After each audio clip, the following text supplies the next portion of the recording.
Itu kan orang-orang yang keras begitu. Saya masuk di sini mengawali sekolah di SMA 5 ini. Saya di SMA Balapulang itu nggak lama kok, sepeminuman teh, sejarah ini. Demo yang kedua. Tuh, waktu itu kan kami minta supaya kepala sekolah penggantinya jangan dari non-muslim.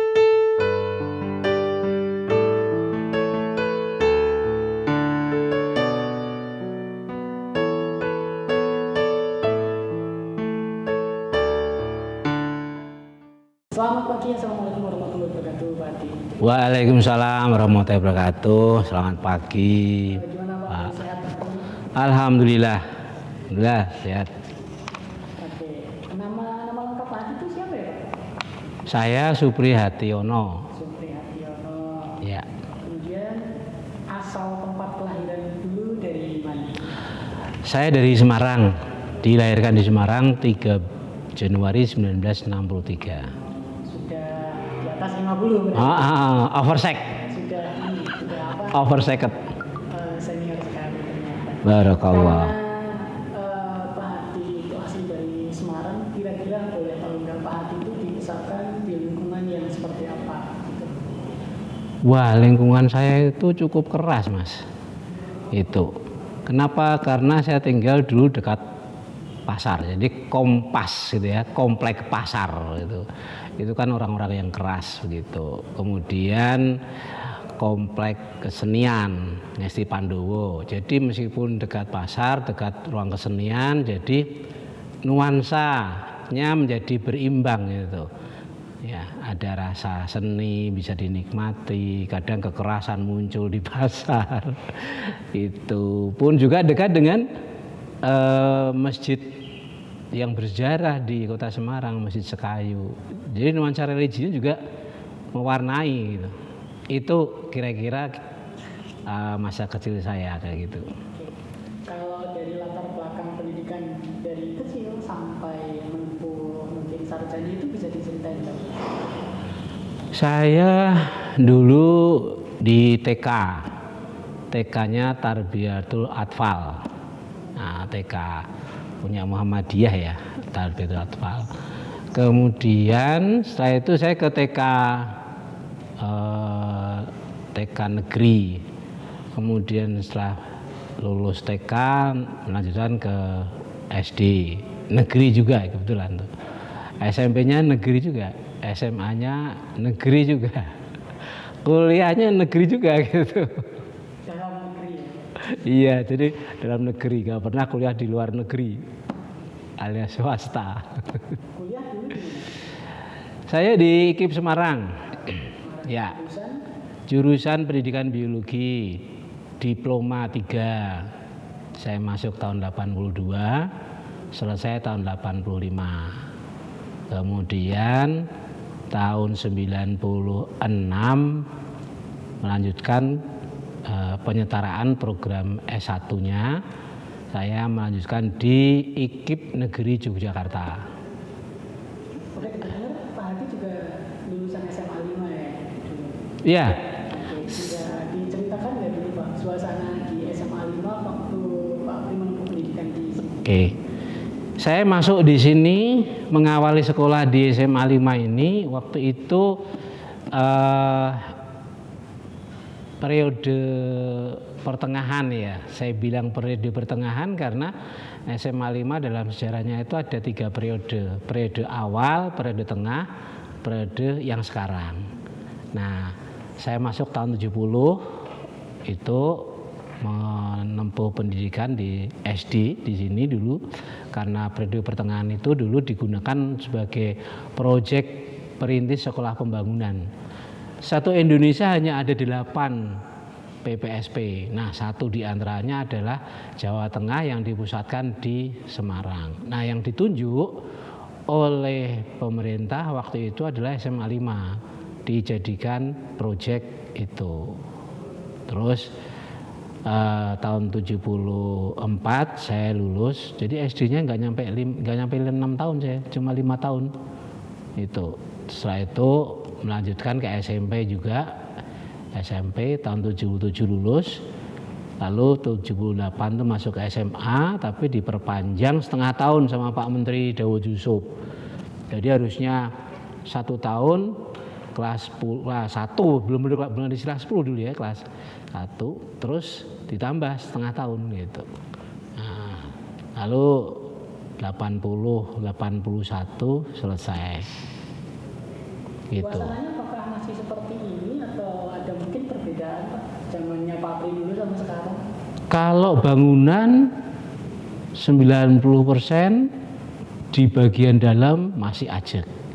Kalau di bagian luar sudah ada perubahan-perubahan karena pada periode 2006 itu ada pengambil alihan tukar guling ya. Jadi ada asetnya IKIP Semarang yaitu gedung percetakan, kemudian dengan bantuan alumni negosiasi disepakati tukar gulingnya 600 juta. Lalu jadilah bangunan yang semula gedung percetakan itu diserahkan kepada SMA 5, kemudian dijadikan aula yang sekarang ini. Nah, itu gedung termahal sepanjang sejarah saya belajar dan mengajar di sini. Secara tidak langsung Pak Pri berarti menjadi saksi sejarah ya Pak untuk bagaimana perkembangan kehidupan terutama sosial di SMA 5 ini. Ya, kira-kira begitulah. Kalau dari perkembangan siswa luar biasa. Dulu ketika saya sekolah, organisasi OSIS itu belum semaju sekarang gitu, dan belum memiliki kemerdekaan seperti sekarang gitu. Tapi keberaniannya, nah keberanian dalam mengambil keputusan dan dalam menghormati, menjunjung tinggi guru itu jauh beda banget gitu. Masih baik pada masa saya, bukan ngalem ya. Itu realitas seperti itu.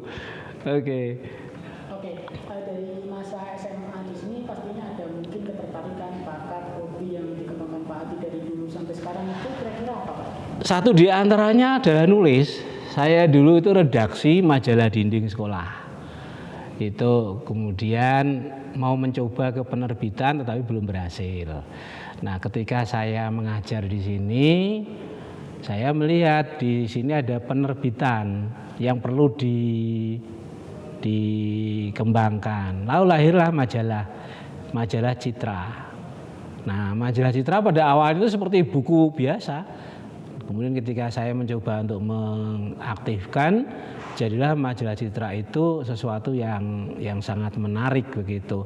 Kenapa? Dicetak dengan kertas art paper 150 gram. Jadi luar biasa itu. Nanti sampai sekarang hobi menulis itu masih jadi prioritas di samping pekerjaan yang utama ya? Oh ya, alhamdulillah kalau menulis itu masih menjadi bagian dari keseharian ya itu. Nah kalau misalkan kan tadi sudah dijelaskan kalau Pak Pri SMA di sini kemudian di IKIP, sementara kita tahu semua bahwa IKIP itu adalah mencetak guru. Apakah niatan Pak Pri masuk ke IKIP itu lantas wah saya jadi guru ini, atau mungkin niatnya baru-baru ini atau baru-baru kemarin atau Nah, itu panjang ceritanya. Ya, lulus SMA itu saya mendaftar jadi calon pegawai negeri seleksi. Alhamdulillah tidak berhasil gitu. Lalu saya kemudian mencoba menjadi karyawan BUMN. Saya melamar di Pertamina, sempat tes sampai 3 bulan di Cilacap. Dari 3.500 peserta sampai ke 350 peserta. Saya masuk di 350 peserta. Tetapi ternyata dipersempit lagi. Nah, ketika diambil hanya 200, saya termasuk yang tersisihkan begitu. Terus waktu itu seleksi masuk perguruan tinggi itu masih tidak bersamaan. Jadi ada proyek perintis 1 itu Undip, UGM, UI diantaranya. Proyek perintis 2 itu IPB, ITB. Nah, UGM ada sebagian. Kemudian proyek perintis 3 Proyek perintis 3 itu UNS, kemudian Unsud. Nah, di antaranya itu yang di Jawa Tengah. Nah, yang terakhir proyek perintis 4. Proyek perintis 4 itu adalah semua IKIP di Indonesia. Gitu. Saya ngambil proyek perintis 1 sama proyek perintis 4. Karena proyek perintis 2 melalui PMDK gak katut. Yang diambil sampai peringkat 10, saya peringkat ke-11. Jadi gak katut. Itu. Ternyata di proyek perintis 1 pun saya tidak lolos. Gitu. Tidak lolos, ya sudah gitu. Padahal waktu itu wah, harapannya bisa diterima di proyek perintis 1 ya, Undip atau UGM. Tapi ternyata Allah mentakdirkan lain. Saya diterima di IKIP. Jadi di proyek perintis 4 yang ketika ujian aja saya nggak begitu serius karena sudah merasa nggak belajar, maksudnya energi belajarnya sudah dihabiskan ketika ikut tes di perintis 1 ya gitu. Terus bulan apa itu? September kalau nggak salah. Ya, September itu saya kebetulan nggak langganan koran. Adik kelas saya datang di kelas, saya dikasih koran, Kak kamu diterima loh gitu. Itu pas saya lagi kegiatan biasa, ke alumni kan sok kumpul-kumpul di depan. Dulu ada pohon beringin loh Pak di depan itu.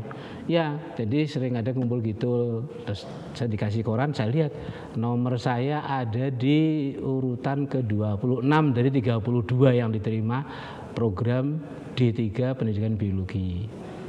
Nah, kemudian saya berpikir sampai di rumah gitu ya. Terus akhirnya bersyukur, alhamdulillah ya Allah, mudah-mudahan ini jalan hidup saya gitu. Mudah-mudahan ini jalan hidup saya. Semenjak itulah Ya. karir di SMA 5 dimulai begitu ya. Waktu itu belum di SMA 5. Kan kuliah dulu kan? Ya, kuliah 3 tahun. 3 tahun lulus. Saya dulu ngajar di luar negeri ya, di SMP SMA Tengku Umar 1 tahun. Kemudian tahun 86 saya terima SK. Saya ditempatkan di Kabupaten Tegal. Dari Kota Slawi masih ke selatan 26 kilo. Itu tepatnya di SMA Negeri Balapulang. Oh, di SMA Balapulang. Iya, gitu. Ya, sekarang SMA 1 Balapulang. Kalau dulu belum ada satunya, SMA Balapulang. Wah, itu unik banget itu. SMA Negeri Balapulang, kemudian ikutnya wilayah Pekalongan Barat. Nah, kan mumet itu. Nah, jadi untungnya saya ada teman yang tinggal di Slawi. Saya tanya, kalau ke Balapulang lewatnya mana? Udah kamu naik bis ya turun Tegal, habis itu naik ganti bis turun jurusan Purwokerto, nanti turun di Balapulang, nyampe. Turun di Balapulang ternyata masih 3 kilo lagi ke selatan. Waduh, jadi lumayan itu, naik angkot nyampe. Setelah dari SMA 1 Balapulang berarti karir di SMA 5 itu setelah dari SMA Balapulang. Betul. Bisa diceritakan nih Pak, kayak proses perpindahannya kenapa kok bisa ke SMA 5 gitu. Oh gitu ya. Saya di SMA Balapulang itu nggak lama kok, sepeminuman teh. Iya. Jadi saya masuk tahun 86, tahun 99 saya pindah. Gitu. Ketika pindah itu saya sempat mengultimatum kepala sekolah saya. Kalau Bapak pindah, maka saya juga harus pindah dari sini. Sempat begitu. Nah, kemudian ada pembicaraan dengan kepala sekolah. Kamu boleh pindah, tapi kamu harus S1. Sementara kamu baru D3. Gitu. Baik Pak, saya akan ambil S1 lewat UT. Lalu saya ke Kota Tegal beli formulir UT di kantor pos. Esoknya saya tunjukkan, Senin saya tunjukkan kepada sekolah, Pak saya sudah ambil formulir UT. Saya pelajari, tak pikir kok suwe banget lulus lewat UT begitu. Jadi formulir saya masukkan ke laci kantor, tidak tak kirim kemana-mana. Nah, kemudian tahun 96 itu ada informasi dari pemerintah pusat. Penyetaraan program D3 ke S1 se-Indonesia diambil 3.500. Saya daftar. Kepala sekolah bilang, loh bukannya sampean sudah meneruskan ke UT? Saya diplomasinya sederhana aja. Kalau ada yang lebih cepat, kenapa saya harus menunggu yang lebih lama Pak? Gitu. Akhirnya berkas saya ditandatangani, saya daftar pengumuman tahun 97, 1 tahun pengumumannya. Tahun 97 saya diterima di IKIP Jogja. Rumah saya di Semarang, keluarga. Saya sekolah di Jogja, kerja di Tegal. Luar biasa. Akrab dengan sopir dan kondektur bis pokoknya. Jadi setelah lulus dari IKIP Jogja, barulah kisah di SMA 5 dimulai gitu ya Pak? Enggak juga, masih panjang itu. Ketika saya selesai, saya belum selesai. Saya masuk ke SMA 5 mengajukan permohonan untuk mutasi.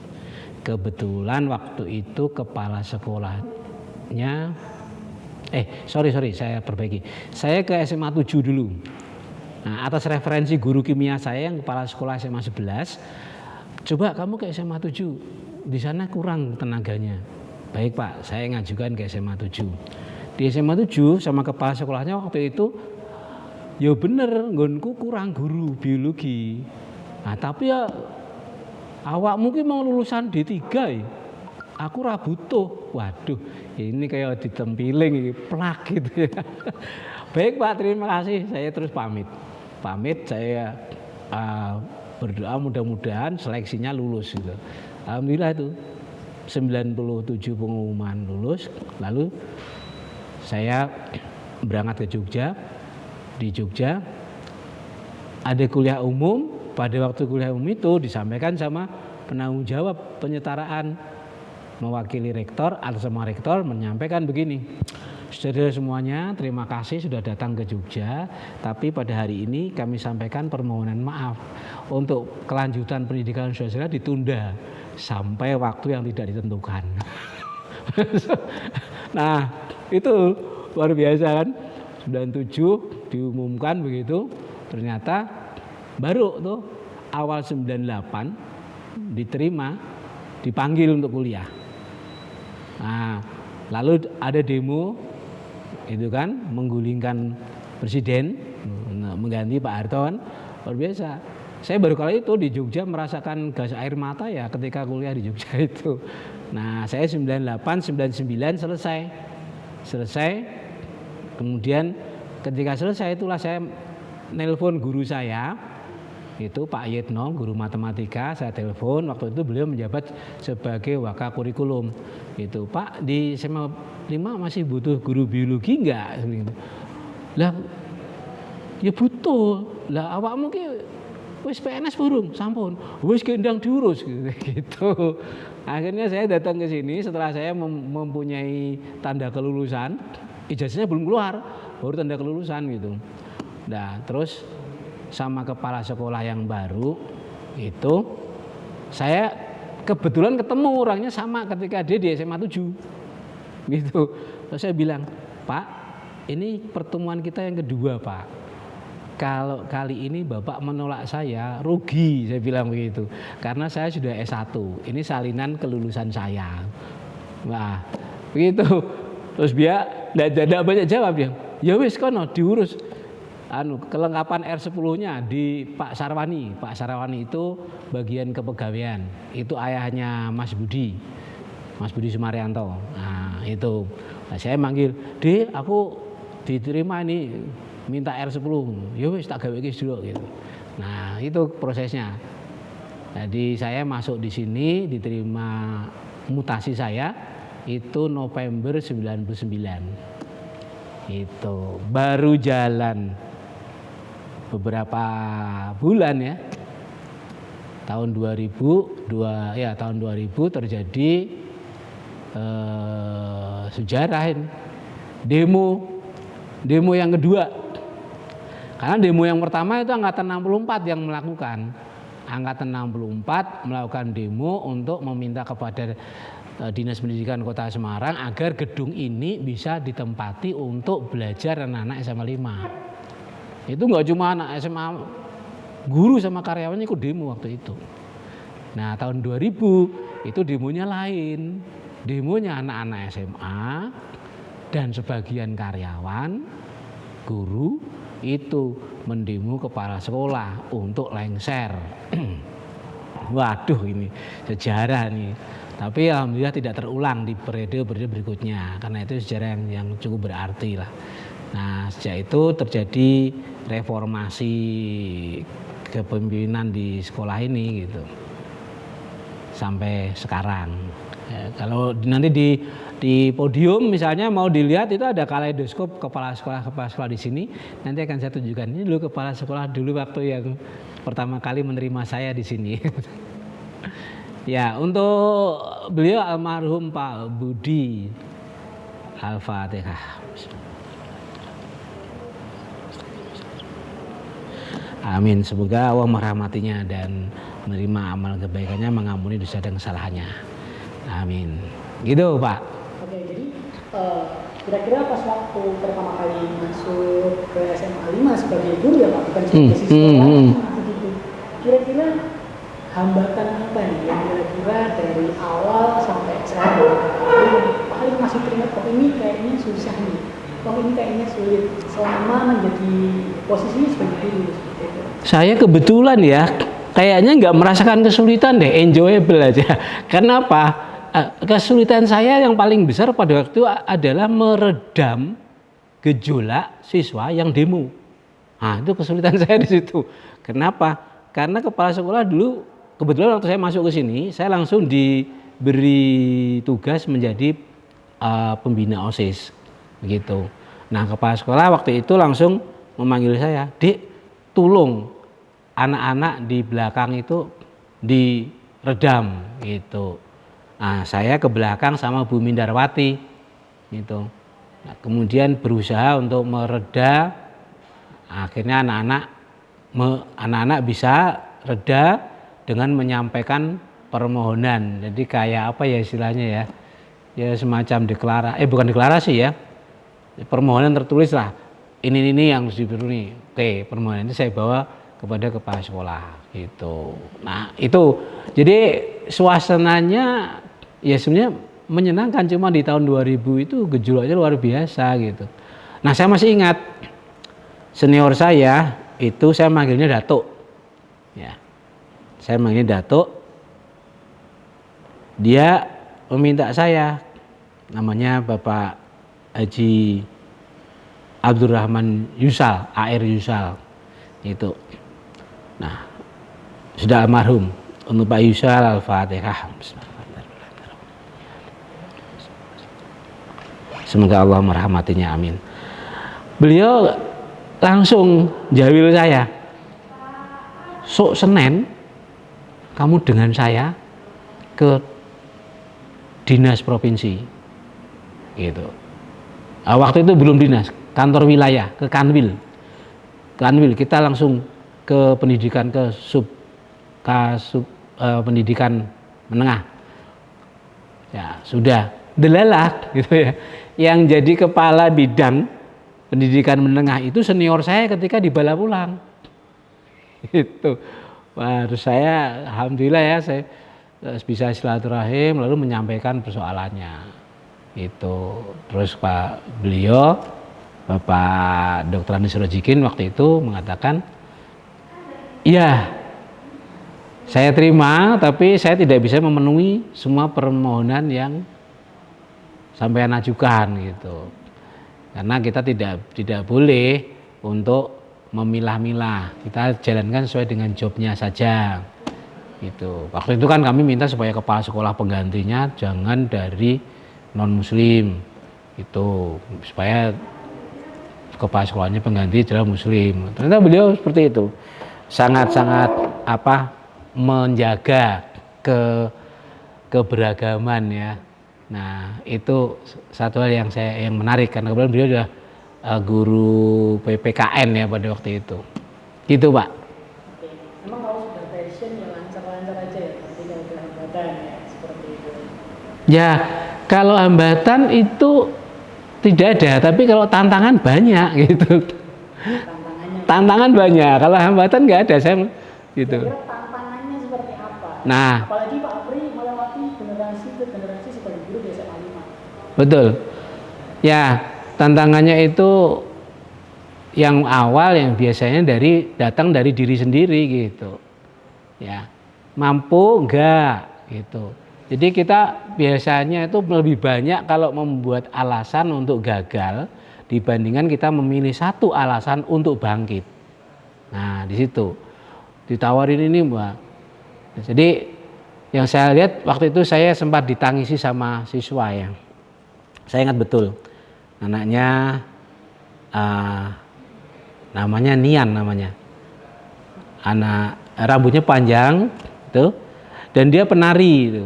Kebetulan waktu itu ada lomba nari se-Kota Semarang, SMA 5 itu belum ada ekstra tari gitu.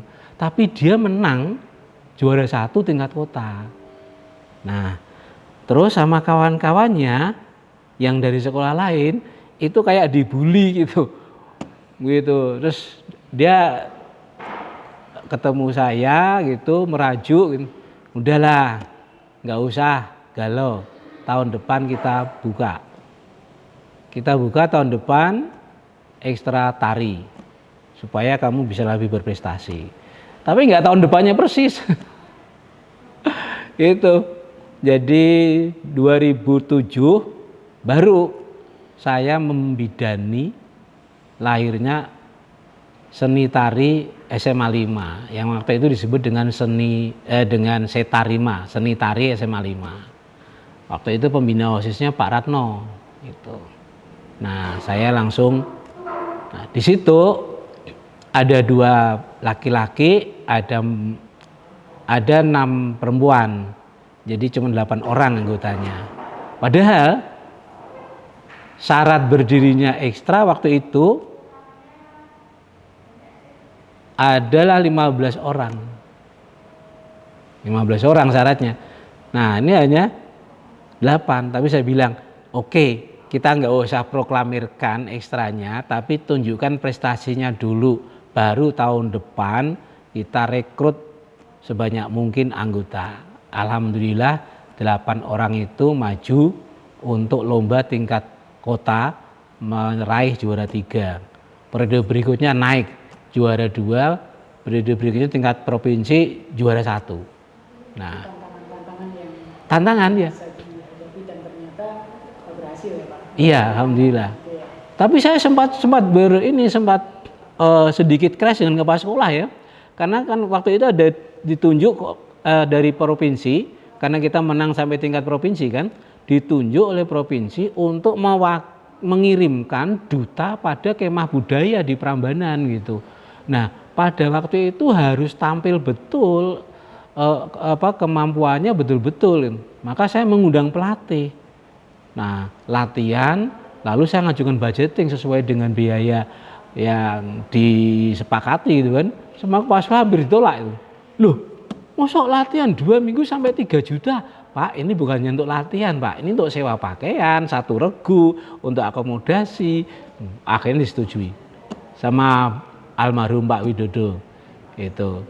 Nah, disetujui, kemudian berangkatlah kami ke Prambanan, tapi yang mengawal ke sana adalah guru seni budaya gitu, Pak Siswadi yang mengawal ke sana. Jadi saya hanya memantau saja lewat komunikasi. Itu satu tantangan.